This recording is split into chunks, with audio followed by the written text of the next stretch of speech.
তুমি স্কুলত খাবলৈ যোৱা নেকি, তুমি পিন্ধিবলৈ স্কুললৈ যোৱা নেকি, একা কথা কৈছিলে।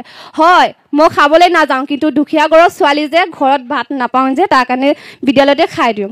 তাৰ কাৰণে মই যথেষ্ট চৰকাৰক ধন্যবাদ বিচাৰিছোঁ, যাতে যে আমাক বিদ্যালয়ত ভাত দিছে। আৰু কৈছে তুমি বিদ্যালয়ত কি কাপোৰ পিন্ধিব যোৱা নেকি। হয়, মই পিন্ধিব নাযাওঁ, কিন্তু উইদাউট ড্ৰেছ নহ'লে আমাৰ স্কুলত প্ৰৱেশ নহয়। চ' বেলেগ স্কুলত হ'ব পাৰে, প্ৰাইভেট স্কুলত, কিন্তু আমাৰ স্কুলত নিষেধ। নমস্কাৰ প্ৰিয় দৰ্শক সকলোকে স্বাগতম জনাই পুনৰ আহিলোঁ মই আপোনালোকৰ মাজলৈ মোৰ অন্য এটি ভিডিঅ' লৈ। আপোনালোকে নিশ্চয় ভিডিঅ' ক্লিপটো শুনিলে আৰু ভিডিঅ' ক্লিপটো শুনি নিশ্চয় গম পাইছে আজিৰ ভিডিঅ'টো কি হ'ব। আজিৰ শিশু কাইলৈ দেশৰ ভৱিষ্যত। যে চৰকাৰী বিদ্যালয়ত পঢ়িও যে ছাত্ৰ ছাত্ৰীসকল আগবাঢ়ি যাব পাৰি তাৰ এক বাস্তৱ উদাহৰণ এই ভিডিঅ'ৰ জৰিয়তে আপোনালোকে পাব। প্ৰতিভা থাকিলে দৰিদ্ৰতাই হেঙাৰ হ'ব নোৱাৰে। প্ৰতিভা থাকিলে সি আগবাঢ়ি যাবই।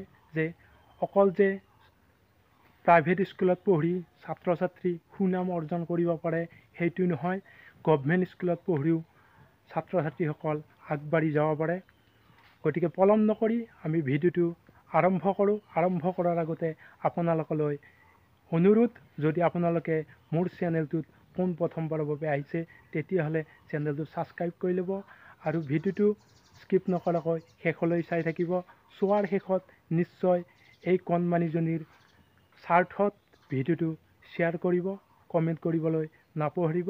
আহক আমি পলম নকৰি ভিডিঅ'টো আৰম্ভ কৰোঁ।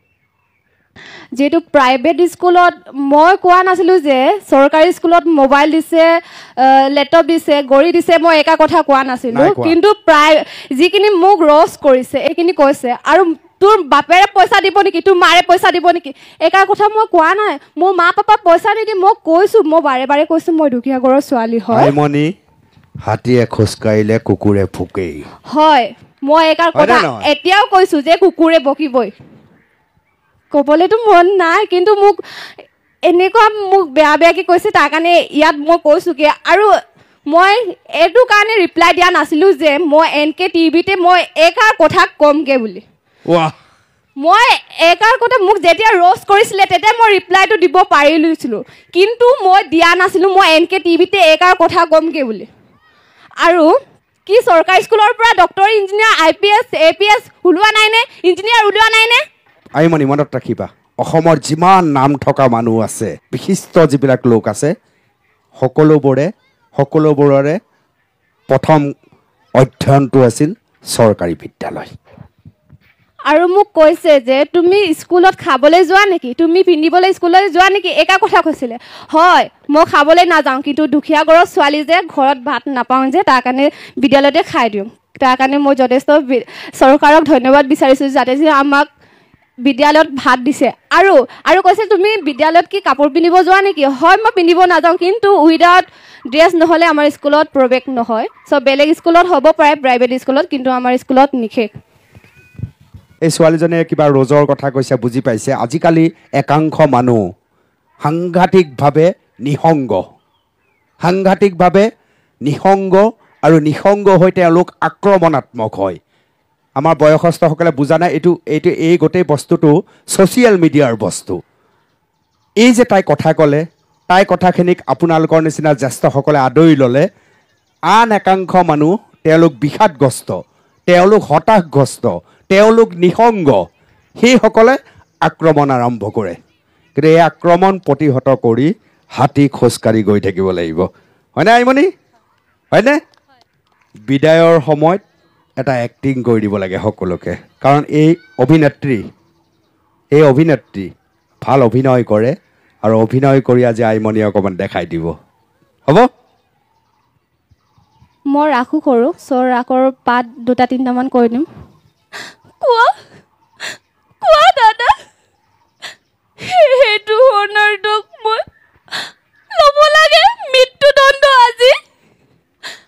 কিবা সেইটো মধুৰৰ নিৰক্ষী প্ৰজাই শাস্তি পাই বিনা অপৰাধে ৰজা হৈ ৰাক্ষস মূৰ্তিৰে মানৱৰ নামত কিয় কলংক আনিছা দাদা?